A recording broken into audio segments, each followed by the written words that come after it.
आज जितने भी कांग्रेस के अपने साथियों से भाषण हमने सुने, बहुत अजीब लग रहा था मुझे, क्योंकि कांग्रेस पार्टी का नेता चेंज होते हैं पर कांग्रेस पार्टी का नीति वही है।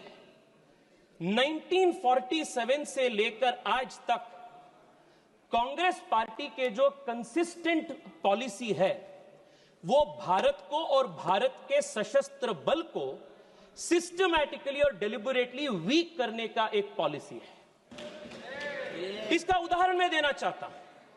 At the very beginning of our independence, at the dawn of this nation, as an independent country, Pandit Nehru ji की एक स्टेटेड पॉलिसी थी कि भारत को आर्मी का जरूरत ही नहीं है।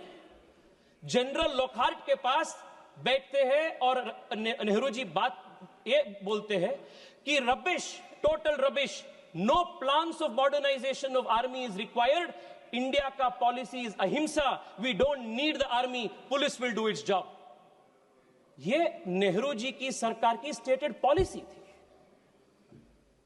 And this did not remain isolated in 1947 when A.K. Anthony ji was the defense minister.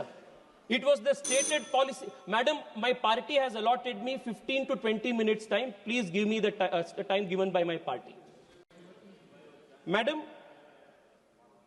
they had a deliberate policy of not building border infrastructure. और देश के आर्मी में जाति गणने का काम भी कांग्रेस पार्टी ने किया था। और मैं बैंगलोर से आता हूं और बैंगलोर के HAL हो, DRDO हो, ऐसे कई सारे इंस्टीट्यूशंस को डेलिबरेटली इन लोगों ने वीकन किए थे। 10 साल पहले HAL के पास ऑर्डर बुक्स नहीं था। आज HAL के पास 1 लाख करोड़ रुपए से ज्यादा order books make in India के नरेंद्र मोदी जी के मेड इन इंडिया के कारण के वजह से है। It was a deliberate consistent strategy to weaken the armed forces. Madam, Rafale की बात हो रही थी। The country remembers how the leader of the opposition in an extremely irresponsible fashion tried to derail the acquisition of the all-important Rafale, and they also tried to derail the acquisition of Tejas into the armed forces.